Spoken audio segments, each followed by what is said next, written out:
on this thing is crazy. This is insane, it's a car.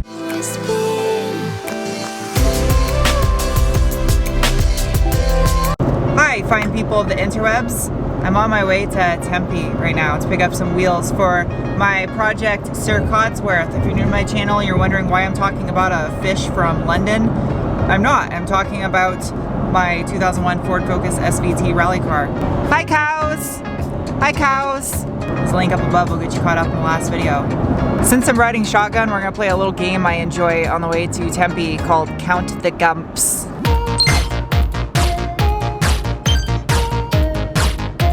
That's interesting. Who needs a pickup truck when you got a MX-5 that can tow a trailer?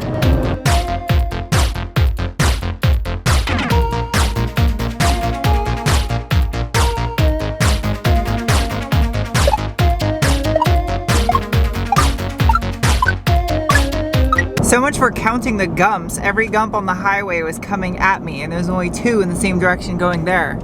3 in a parking lot. It's a grandpa gump. Good to go.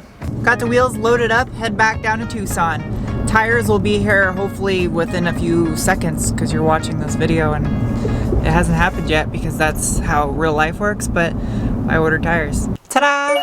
And these are my new wheels. First I gotta clean them though.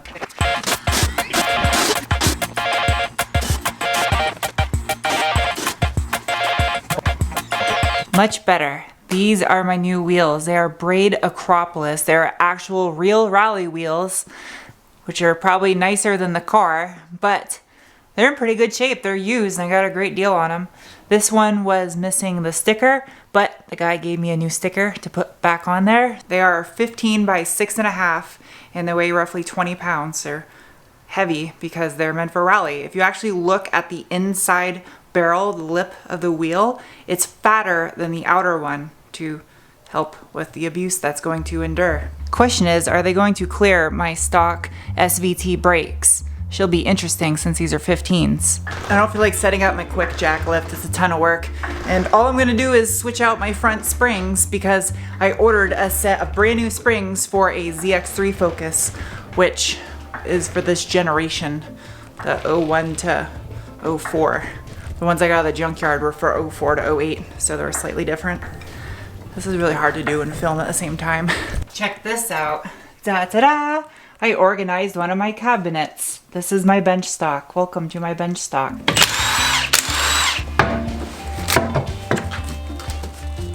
All right, time to test this out. Oh, these are heavy. Ooh. I'm gonna put the camera down. This is dumb. Why am I doing this? Ooh, this is close. Oh, it clears. No way. It clears the hole. It clears my brakes. That is rad. That is so sick. I cannot believe that. I was super worried about these brake calipers because this is the SVT clearing a 15-inch wheel, but yeah, it clears. There's actually enough room for a couple pebbles to get in between there. And it clears the backside of the spokes actually by a considerable amount. I can put my whole finger and wiggle it around in there. That's what he said. Great success. All right, I'm gonna pull these things off. Got some springs to do.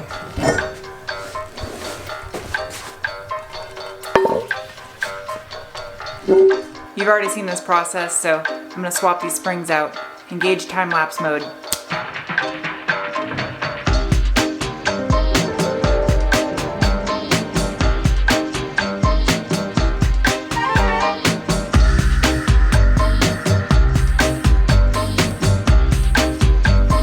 That sucked, but it's apart now.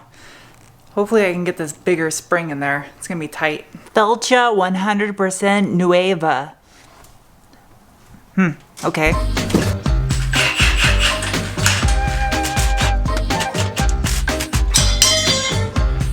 Spring is out of there. Coil springs, doesn't get any cheaper than that. I discovered that brand new coil springs for a ZX3 Focus actually cost less than what I paid for used ones at the U-Pull yard. Yep, not everything's cheaper at the junkyard. I would say these are a tad bit taller than the SVT springs. This is gonna suck trying to put this back together.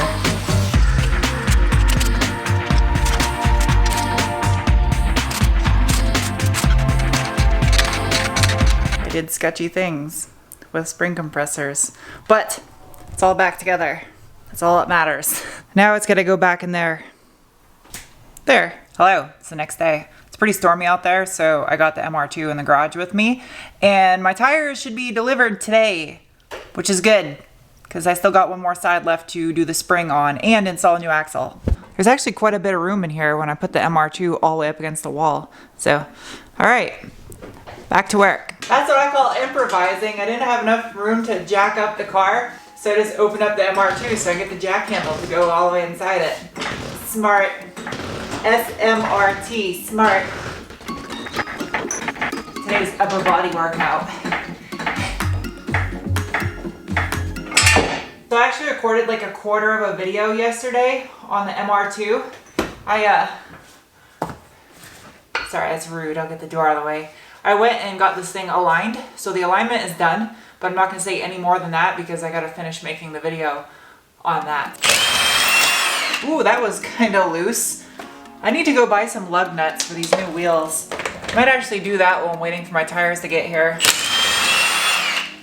And yes, I did see what the other side of the car looks like with those springs on there now. I saw the difference in ride height, but I'm not gonna put it in the video until I get both sides done because it might change with doing the other side, you know? I don't know.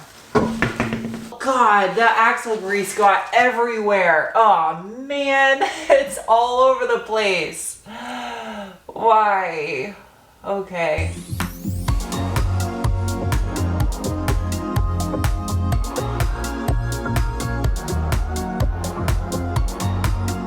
That was kind of hard getting that nut off on the center of the axle, but yeah, now I gotta get the axle out of the transmission without making a mess.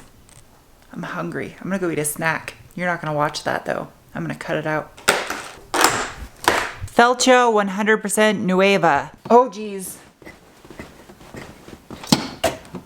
Oh, that didn't come out as I thought it would.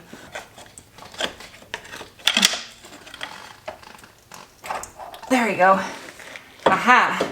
Look, I get it. This is not my MR2, nor is it my Forester. Cleanliness and prettiness do not matter. However, I'm not leaving this thing covered in axle grease so that it can get dirt all over it and look like a crumb cake under here. So cue that cleaning music.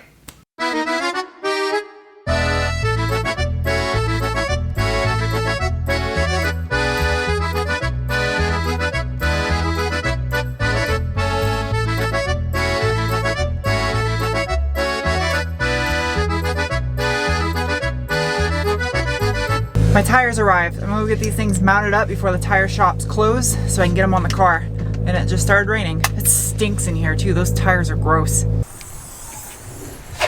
And like that, they are done. I know I'm gonna have at least one YouTube certified mechanic screaming in the comment section that these are not rally tires. You can't use a snow tire for rally. But get this, these tires, all four cost the same as one actual rally tire. So the thought is I'm gonna give this a try and see for myself how well a studdable snow tire will hold up for Arizona dirt roads under hot conditions rallying. From everything I've read, the issues that I'm going to run into is the fact that the sidewalls on these are not going to be firm enough, as well as the tire tread itself is going to be too soft of a compound and they won't hold up to jagged hot rocks and sand. However, I am not a pro rally team, nor is this thing going to be competing in the World Rally Championship. So if these tires suck, well then we will all learn together why and see just how they fail. It's a good learning experience. And if they work out, then hell, they're cheap. I'll just keep buying them. So much for my gloves. This right here is the hardest part. Trying to get this to go back in its home. It's a huge pain. I might have to use a floor jack and jack it up.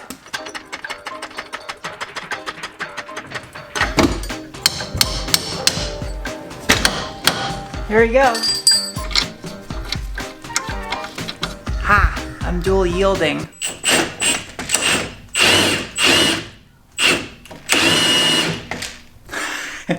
Fail. rusty rotor. Go back on. Let's do this without getting grease all over my brake pads. There you go. Thank you, monopod, for holding my brake.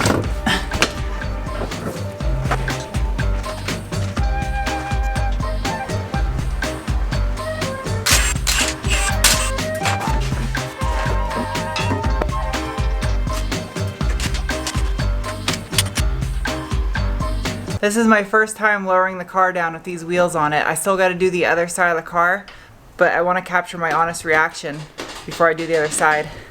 So, okay, here it is.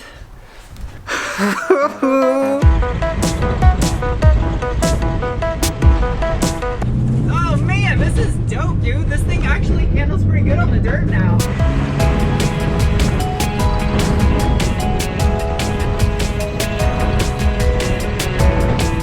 Ta-da! There it is. I'm so excited. I think it looks good. I think it makes a big difference too with these springs in the front of the car. It had quite a bit of ground clearance. I wasn't expecting that. You don't really have to worry about it hitting anything because nothing hangs down low. And just taking it down this dirt road, like I didn't have to worry about bottoming out. I was careful. So that's the next thing that I have to take care of, is getting this thing fully protected. So that way you don't have to worry about ripping an oil pan off on a rock, because that would suck. Dude, the ground clearance on this thing is crazy. This is insane. It's a car. Go up this little trail right here.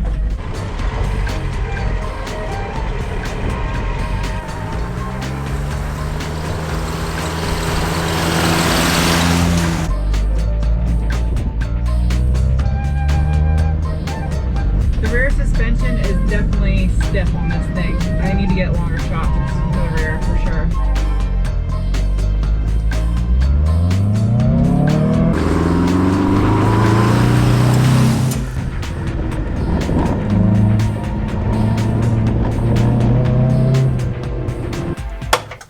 It's kind of crazy driving this thing on asphalt. The knobs on these tires are so noisy.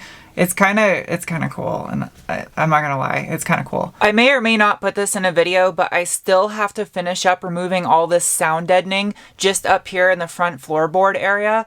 That way it's all uniform. I'm not sure if I'm gonna bother removing it back here. I don't think it really matters to save that much weight. I might just paint over it.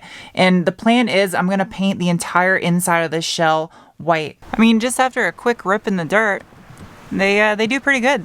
A lot of traction, that's for sure. It's probably because it's such a soft compound. But yeah. I'm also going to paint the outside of the car. And before you guys go and say anything, I know this is not a show car, but it's not really necessary either for what I'm trying to do with the car. However, it's badly paint faded. It looks like garbage. So I got a new bumper on the way from the UK right now to get rid of the ugly US spec bumper. I'm gonna pull off the SVT bumper in the front and sell it to someone because I don't want to trash a perfectly good SVT bumper because I know they don't make them anymore. And I'm also gonna paint the car white on the outside with a single stage industrial enamel. So it's easy to repair panels, replace panels, and reshoot it. And because it's single stage, it'll be easy to buff out scratches, and it's super durable because it's made for commercial fleet vehicles. So I'm not gonna go crazy of wet sanding and try to make it look shiny. I don't care, I just want all one color. Before I go, the MR2, there will be another video coming on this guy next, probably a vlog video because I got something special planned also coming up a week from now on the channel. And I think you guys are gonna really enjoy this one because I'm gonna enjoy it, so either way, enjoyment will be had or done or something. I'm rambling now. I'm gonna end the video. So, okay, bye.